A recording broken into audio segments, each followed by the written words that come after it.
Hello guys, and welcome back to Reading Club. So today I'm going to read you Harry Potter and the Goblet of Fire, Chapter 15. Chapter 15, Beauxbatons and Durmstrang. Early next morning, Harry woke up with a plan fully formed in his mind, as though his sleeping brain had been working on it all night. He got up, dressed in the pale dawn light, left the dormitory without waking Ron, and went back down to the deserted common room. Here he took a piece of parchment from the table upon which his divination homework still lay and wrote the following letter. Dear Sirius, I reckon I just imagined my scar hurting. I was half asleep when I wrote to you last time. There's no point coming back. Everything's fine here. Don't worry about me. My head feels completely normal. Harry. He then climbed out of the portal, up through the silent castle, held up only briefly by Peeves, who tried to overturn a large vase on him halfway along the fourth-floor corridor, finally arriving at the owlery, which was situated at the top of West Tower. The owlery was a circular stone room, rather cold and draughty because none of the windows had glass in them. The floor was entirely covered in straw owl droppings and the regurgitated skeletons of mice and voles. Hundreds upon hundreds of owls of every breed imaginable were nestled here on perches that rose right up to the top of the tower, nearly all of them asleep, though here and there a round amber eye glared at Harry. He spotted Hedwig nestled between a barn owl and a tawny, and hurried over to her, sliding a little on the dropping-strewn floor. It took him a while to persuade her to wake up and then to look at him, as she kept shuffling around on her perch, showing him her tail. She was evidently still furious about his lack of gratitude the previous night. In the end, it was Harry suggesting she might be too tired, and that perhaps he would ask Ron to borrow Pigwidgeon. That made her stick out her leg and allow him to tie the letter to it. Just find him, all right? Harry said, stroking her back as he carried her on his arm to one of the holes in the wall, before the Dementors do. She nipped his finger, perhaps rather harder than she would ordinarily have done, but hooted softly in a reassuring sort of way all the same. Then she spread her wings and took off into the sunrise. Harry watched her fly out of sight with a familiar feeling of unease back in his stomach. He had been so sure that Sirius's reply would elevate his worries rather than increasing them. That was a lie, Harry, said Hermione sharply over breakfast, when he told her and Ron what he had done. He didn't imagine your scar hurting, and you know it. So what? Said Harry. He's not going back to Azkaban because of me. Drop it, Ron said sharply to Hermione as she opened her mouth to argue some more, and for once Hermione heeded him and fell silent. Harry did his best not to worry about Sirius over the next couple of weeks. True, he could not stop himself from looking anxiously around every morning when the post owls arrived, nor late at night before he went to sleep, prevent himself from seeing horrible visions of Sirius, cornered by Dementors down some dark London street. But between times he tried to keep his mind off his godfather. He wished he still had Quidditch to distract him. Nothing worked so well on a troubled mind as a good, hard training session. On the other hand, their lessons were becoming more difficult and demanding than ever before, particularly Moody's defense against the dark arts. To their surprise, Professor Moody had announced that he would be putting the Imperious Curse on each of them in turn, to demonstrate its power and to see whether they could resist its effects. But you said it's illegal, Professor, said Hermione uncertainly, as Moody cleared away the desks with a sweep of his wand, leaving a large, clear space in the middle of the room. You said to use it against another human was... Dumbledore wants you taught what it feels like, said Moody, his magical eye swivelling onto Hermione and fixing her with an eerie and blinking stare. If you'd rather learn the hard way, when someone's putting it on you so they can control you completely, fine by me. You're excused. Off you go. He pointed one gnarled finger toward the door. Hermione went very pink and muttered something about not meaning that she wanted to leave. Harry and Ron grinned at each other. They knew Hermione would rather eat booba-tuba pears than miss such an important lesson. Moody began to beckon students forward in turn and put the Imperious Curse upon them. Harry watched as, one by one, his classmates did the most extraordinary things under its influence. Dean Thomas hopped 3 times around the room, singing the national anthem. Lavender Brown imitated a squirrel. Neville performed a series of quite astonishing gymnastics he would certainly not have been capable of in his normal state. Not one of them seemed to be able to fight off the curse, and each of them recovered only when Moody had removed it. "Potter," Moody growled, "you're next." Harry moved forward into the middle of the classroom, into the space that Moody had cleared of desks. Moody raised his wand, pointed it at Harry, and said, "Imperio!"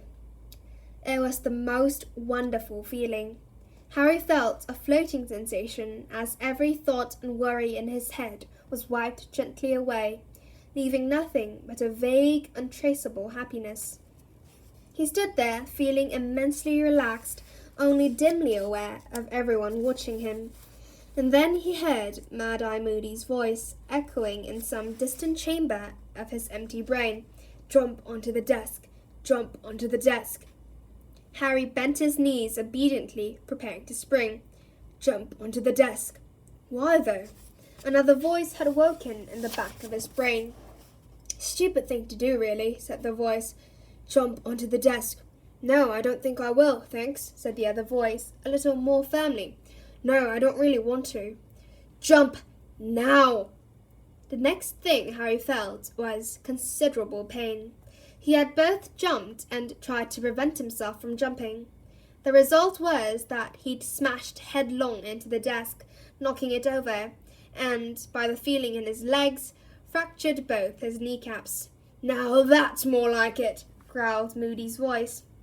And suddenly Harry felt the empty, echoing feeling in his head disappear. He remembered exactly what was happening, and the pain in his knees seemed to double. "Look at that, you lot! Potter fought. He fought it, and he damn near beat it. We'll try that again, Potter. And the rest of you, pay attention. Watch his eyes. That's where you see it. Very good, Potter. Very good indeed. They'll have trouble controlling you." "The way he talks," Harry muttered as he hobbled out of the Defense Against the Dark Arts class an hour later. Moody had insisted on putting Harry through his paces 4 times in a row, until Harry could throw off the curse entirely. "You'd think we were all going to be attacked any second." "Yeah, I know," said Ron, who was skipping on every alternate step. He had had much more difficulty with the curse than Harry, though Moody assured him the effects would wear off by lunchtime. Talk about paranoid. Ron glanced nervously over his shoulder to check that Moody was definitely out of earshot, and went on. "No wonder they were glad to get short of him at the ministry. Did you hear him telling Seamus what he did to that witch who shouted boo behind him on April Fool's Day? And when are we supposed to read upon resisting the Imperious Curse with everything else we've got to do?" All the 4th years had noticed a definite increase in the amount of work they were required to do this term. Professor McGonagall explained why when the class gave a particularly loud groan at the amount of Transfiguration homework she had assigned. "You are now entering a most important phase of your magical education," she told them, her eyes glinting dangerously behind her square spectacles. "Your ordinary wizarding levels are drawing closer." "We don't take OWLs till 5th year," said Dean Thomas indignantly. "Maybe not, Thomas, but believe me, you need all the preparation you can get. Miss Granger remains the only person in this class who has managed to turn a hedgehog into a satisfactory pincushion. I might remind you that your pincushion, Thomas, still curls up in fright if anyone approaches it with a pin." Hermione, who had turned rather pink again, seemed to be trying not to look too pleased with herself. Harry and Ron were deeply amused when Professor Trelawney told them that they had received top marks for their homework in their next divination class. She read out large portions of their predictions, commending them for their unflinching acceptance of the horrors in store for them. But they were less amused when she asked them to do the same thing for the month after next. Both of them were running out of ideas for catastrophes. Meanwhile, Professor Binns, the ghost who taught history of magic, had them writing weekly essays on the goblin rebellions of the 18th century. Professor Snape was forcing them to research antidotes. They took this one seriously, as he had hinted that he might be poisoning one of them before Christmas to see if their antidote worked. Professor Flitwick had asked them to read 3 extra books in preparation for their lesson on summoning charms. Even Hagrid was adding to their workload. The blast and its Scroots were growing at a remarkable pace, given that nobody had yet discovered what they ate. Hagrid was delighted, and as part of their project, suggested that they come down to his hut on alternate evenings to observe the Scroots and make notes on their extraordinary behaviour. "I will not," said Draco Malfoy flatly, and Hagrid had proposed this with the air of Father Christmas pulling an extra large toy out of his sack. "I see enough of these foul things during lessons, thanks." Hagrid's smile faded off his face. "You'll do what you're told," he growled, "or I'll be taking a leaf out of Professor Moody's book. I hear you made a good ferret, Malfoy." The Gryffindors roared with laughter. Malfoy flushed with anger, but apparently the memory of Moody's punishment was still sufficiently painful to stop him from retorting. Harry, Ron, and Hermione returned to the castle at the end of the lesson in high spirits. Seeing Hagrid put down Malfoy was particularly satisfying, especially because Malfoy had done his very best to get Hagrid sacked the previous year. When they arrived in the entrance hall, they found themselves unable to proceed owing to the large crowd of students congregated there, all milling around a large sign that had been erected at the foot of the marble staircase. Ron, the tallest of the 3, stood on tiptoe to see over the heads in front of them and read the sign aloud to the other 2. Triwizard Tournament. The delegations from Beauxbatons and Durmstrang will be arriving at 6 o'clock on Friday, the 30th of November. Lessons will end half an hour early. "Brilliant," said Harry. "It's potions last thing on Friday. Snape won't have time to poison us all." Students will return their bags and books to their dormitories and assemble in front of the castle to greet our guests before the welcoming feast. "Only a week away," said Ernie Macmillan of Hufflepuff, emerging from the crowd, his eyes gleaming. "I wonder if Cedric knows. I think I'll go tell him." "Cedric," said Ron blankly as Ernie hurried off. "Diggory," said Harry. "He must be entering the tournament." "That idiot, Hogwarts champion," said Ron as they pushed their way through the chattering crowd toward the staircase. "He's not an idiot, you just don't like him because he bet Gryffindor at Quidditch," said Hermione. "I've heard he's a really good student, and he's a prefect." She spoke as though this settled the matter. "You only like him because he's handsome," said Ron scathingly. "Excuse me, I don't like people just because they're handsome," said Hermione indignantly. Ron gave a loud false cough, which sounded oddly like "Lockhart." The appearance of the sign in the entrance hall had a marked effect upon the inhabitants of the castle. During the following week, there seemed to be only one topic of conversation, no matter where Harry went: the Triwizard Tournament. Rumours were flying from students to student that highly contagious germs, who was going to try for Hogwarts champion, what the tournament would involve, how the students from Beauxbatons and Durmstrang differed from themselves. Harry noticed too that the castle seemed to be undergoing an extra thorough cleaning. Several Grimly portraits had been scrubbed, much to the displeasure of their subjects, who sat huddled in their frames, muttering darkly and wincing as they felt their raw pink faces. The suits of armour were suddenly gleaming and moving without squeaking, and August Filch, the caretaker, was behaving so ferociously to any students who forgot to wipe their shoes that he terrified a pair of first-year girls into hysterics. Other members of the staff seemed oddly tense too. Longbottom, kindly do not reveal that you can't perform a simple switching spell in front of anyone from Durmstrang, Professor McGonagall barked at the end of one particularly difficult lesson, during which Neville had accidentally transplanted his own ears into a cactus. When they went down to breakfast on the morning of the 30th of October, they found that the Great Hall had been decorated overnight. Enormous silk banners hung from the walls, each of them representing a Hogwarts house. Red with a gold lion for Gryffindor, blue with a bronze eagle for Ravenclaw, yellow with a black badger for Hufflepuff, and green with a silver serpent for Slytherin. Behind the teacher's table, the largest banner of all bore the Hogwarts coat of arms. Lion, eagle, badger, and snake united around a large letter H. Harry, Ron, and Hermione sat down beside Fred and George at the Gryffindor table. Once again, and most unusually, they were sitting apart from everyone else and conversing in low voices. Ron led the way over to them. "It's a bum, all right," George was saying gloomily to Fred, "but if he won't talk to us in person, we'll have to send him the letter after all. Or we'll stuff it into his hand. He can't avoid us forever."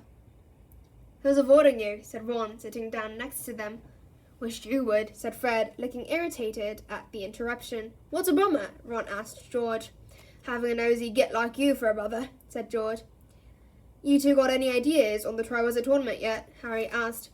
"Thought any more about trying to enter?" "I asked McGonagall how the champions are chosen, but she wasn't telling," said George bitterly. "She just told me to shut up and get on with transfigurating my raccoon." "Wonder what the tasks are going to be," said Ron thoughtfully. "You know, I bet we could do them, Harry. We've done dangerous stuff before." "Not in front of a panel of judges, you haven't," said Fred. "McGonagall says the champions get awarded points according to how well they've done the tasks." "Who are the judges?" Harry asked. "Well, the heads of the participating schools are always on the panel," said Hermione, and everyone looked at her, rather surprised, because all three of them were injured during the tournament of 1792, on a cockatrice the champions were supposed to be catching went on the rampage. She noticed them all looking at her and said, with her usual air of impatience that nobody else had read all the books she had, "It's all in Hogwarts history, though of course that book's not entirely reliable. A revised history of Hogwarts would be a more accurate title, or a highly biased and selective history of Hogwarts which glosses over the nastier aspects of the school." "What are you on about?" said Ron, though Harry thought he knew it was coming. "House elves," said Hermione, her eyes flashing. "Not once in over 1,000 pages does Hogwarts history mention that we are all colluding in the oppression of 100 slaves." Harry shook his head and applied himself to his scrambled eggs. His and Ron's lack of enthusiasm had done nothing whatsoever to curb Hermione's determination to pursue justice for house elves. True, both of them had paid 2 sickles for a SPEW badge, but they had only done it to keep her quiet. Their sickles had been wasted, however. If anything, they seemed to have made Hermione more vociferous.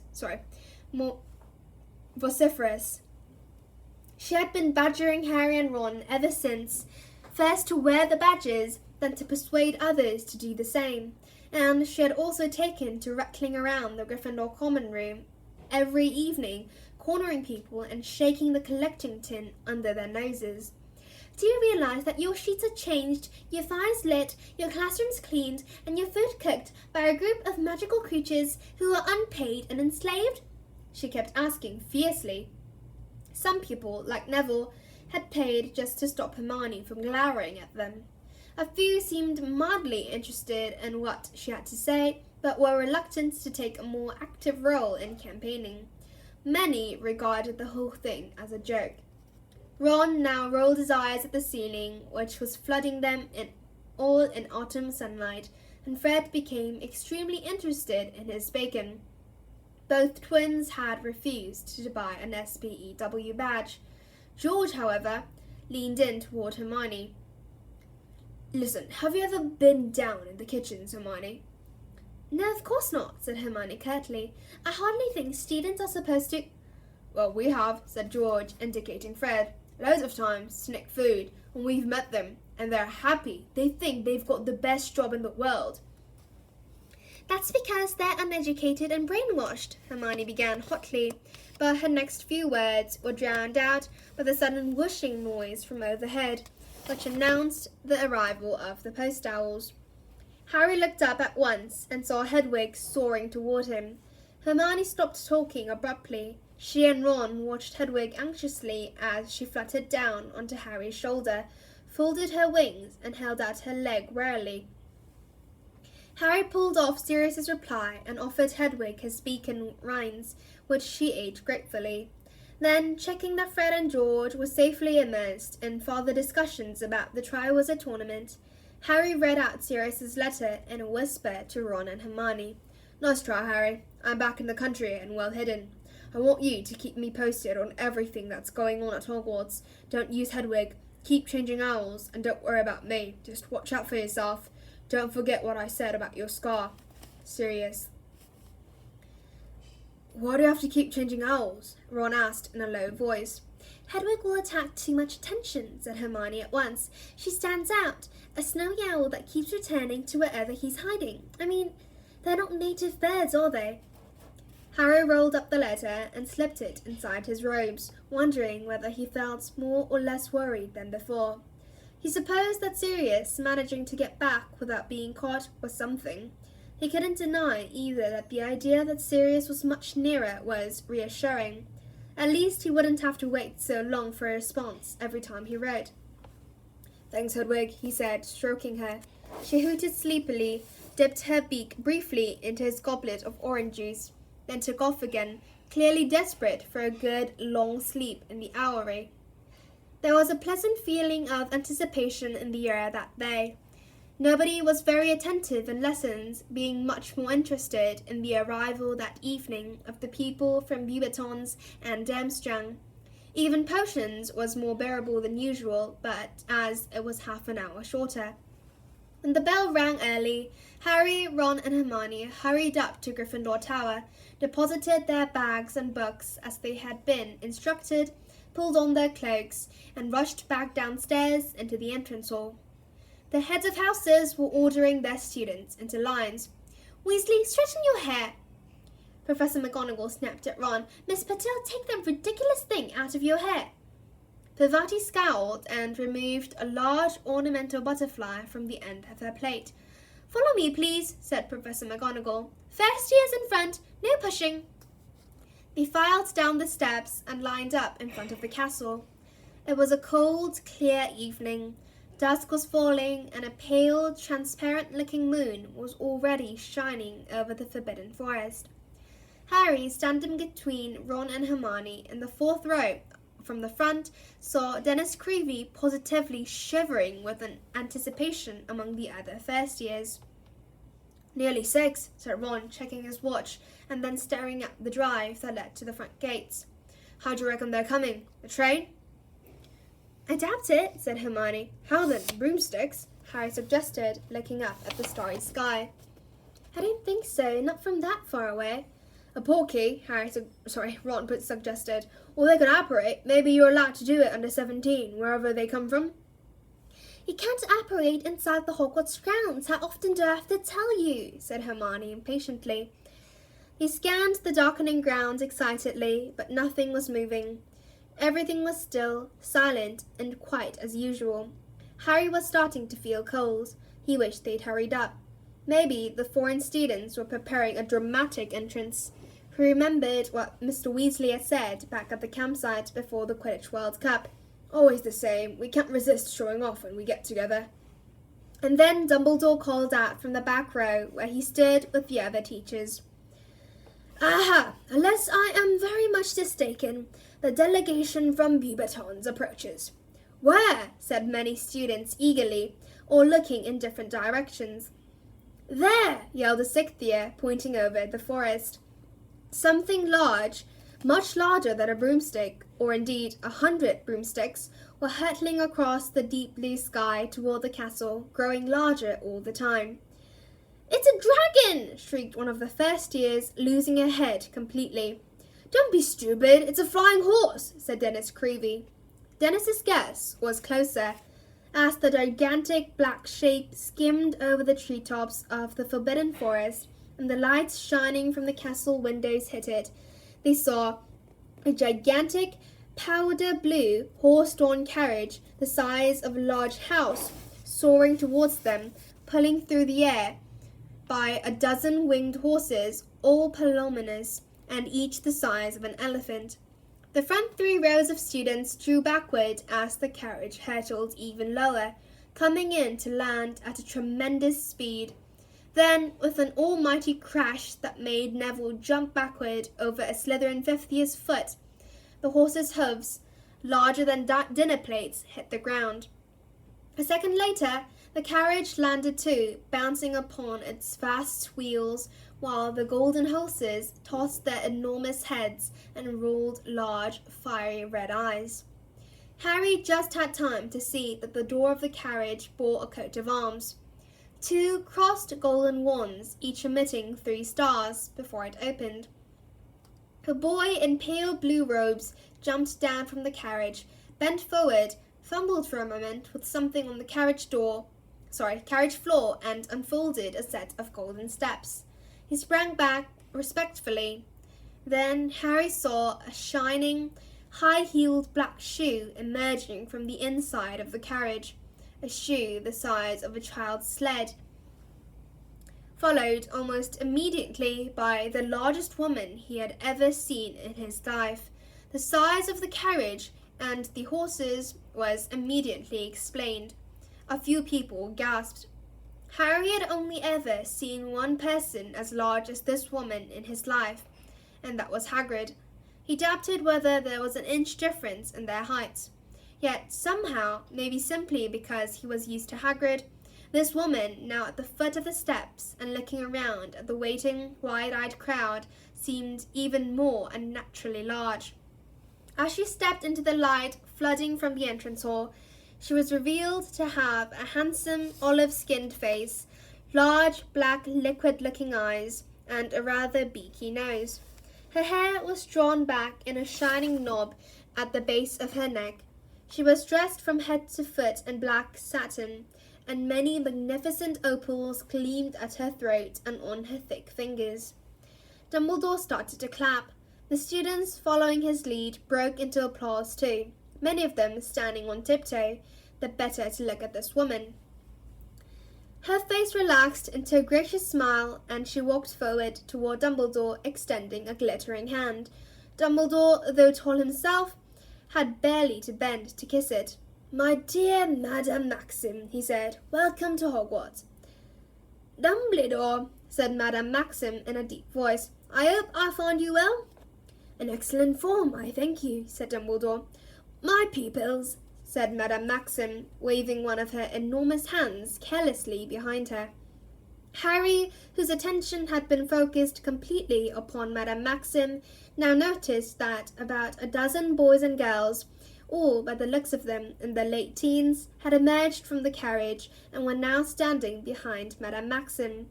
They were shivering, which was unsurprising, given that their robes seemed to be made of fine silk, and none of them were wearing cloaks. A few had wrapped scarves and shawls around their heads. From what Harry could see of them, they were standing in Madame Maxim's enormous shadow. They were staring up at Hogwarts with apprehensive looks on their faces. "Has Karakaroff arrived yet?" Madame Maxim asked. "He should be here any moment," said Dumbledore. "Would you like to wait here and greet him, or would you prefer to step inside and warm up a trifle?" "Warm up, I think," said Madame Maxim. "But the horses, our care of magical creatures teachers, will be delighted to take care of them," said Dumbledore, "the moment he has returned from dealing with a slight situation that has arisen with some of his other charges." "Scrooge," one muttered to Harry, grinning. Most teeth require forceful handling, said Madame Maxim, looking as though she doubted whether any Care of Magical Creatures teacher at Hogwarts could be up for the job. They are very strong. I assure you that Hagrid will be well upon to the job, said Dumbledore, smiling. Very well, said Madame Maxim, bowing slightly. Will you please inform Mrs. Hagrid that the horses drink only single malt whisky? It will be attended to, said Dumbledore, also bowing. Come, said Madame Maxim imperiously to her students, and the Hogwarts crowd parted to allow her and her students to pass upon the stone steps. How big do you reckon Drumstang's horse is going to be? Seamus Finnegan said, leaning around Lavender and Parvati to address Harry and Ron. Well, if they're any bigger than this lot, even Hagrid won't be able to handle them, said Harry. That if he hasn't been attacked by his Groots. Wonder what's up with them. Maybe they've escaped, said Ron hopefully. Oh, don't say that, said Hermione with a shudder. Imagine that lot loose on the grounds. They stood, shivering slightly now, waiting for the Drumstang party to arrive. Most people were gazing hopefully up at the sky. For a few minutes, the silence was broken only by Madame Maxim's huge horses snorting and stamping. But then... Can you hear something? Said Ron suddenly. Harry listened. A loud and oddly eerie noise was drifting toward them from out of the darkness. A muffled rumbling and sucking sound, as though an immense vacuum cleaner were moving along a riverbed. The lake! Yelled Lee Jordan, pointing down at it. Look at the lake! From their position at the top of the lawns overlooking the grounds, they had a clear view of the smooth black surface of the water, except that the surface was suddenly not smooth at all. Some disturbance was taking place deep in the centre. Great bubbles were forming on the surface. Waves were now washing over the muddy banks. And then, out in the very middle of the lake, a whirlpool appeared, as if a giant plug had just been pulled out of the lake's floor. What seemed to be a long black pool began to rise slowly out of the heart of the pool, and then Harry saw the rigging. It's a mast, he said to Ron and Hermione. Slowly, magnificently, the ship rose out of the water, gleaming in the moonlight. It had a strangely skeletal look about it, as though it was a resurrected wreck, and the dim, misty lights shimmering at its portholes looked like ghostly eyes. Finally, with a great sloshing noise, the ship emerged entirely, bobbing on the turbulent water, and began to glide toward the bank. A few moments later, they heard the splash of an anchor being thrown down into the shallows, and the thud of a plank being lowered onto the bank. People were disembarking. They could see their silhouettes passing the lights in the ship's portholes. All of them, Harry noticed, seemed to be built along the lines of Crabbe and Goyle. But then, as they drew nearer, walking up the lawns into the light streaming from the entrance hall, he saw that their bulks were really due to the fact that they were wearing cloaks of some kind, of shaggy, matted fur. But the man who was leading them up to the castle was wearing furs of a different sort, sleek and silver like his hair. Dumbledore! He called heartily as he walked up the slope. How are you, my dear fellow? How are you? Blooming, thank you, Professor Karkaroff, Dumbledore replied. Karkaroff had a fruity, octous voice. When he stepped into the light pouring from the front doors of the castle, they saw that he was tall and thin like Dumbledore, but his white hair was short, and his goatee, finishing in a small curl, did not entirely hide his rather weak chin. When he reached Dumbledore, he shook hands with both of his own. Dear old Hogwarts, he said, looking up at the castle and smiling. His teeth were rather yellow, and Harry noticed that his smile did not extend to his eyes, which remained cold and shrewd. How good it is to be here, how good. Victor, come along into the warmth. You don't mind, Dumbledore. Victor has a slight head cold. Karkaroff beckoned forward one of his students. As the boy passed, Harry caught a glimpse of a prominent curved nose and thick black eyebrows. He didn't need the punch on the arm Ron gave him or the hiss in his ear to recognize that profile. Hurry, it's Crumb. So that's the end of this chapter. I hope you enjoyed it, and if you did, please click many likes and subscribe Reading Club. So I'll come back later with the new and improved channel. Thank you for listening, guys. See you next Sunday.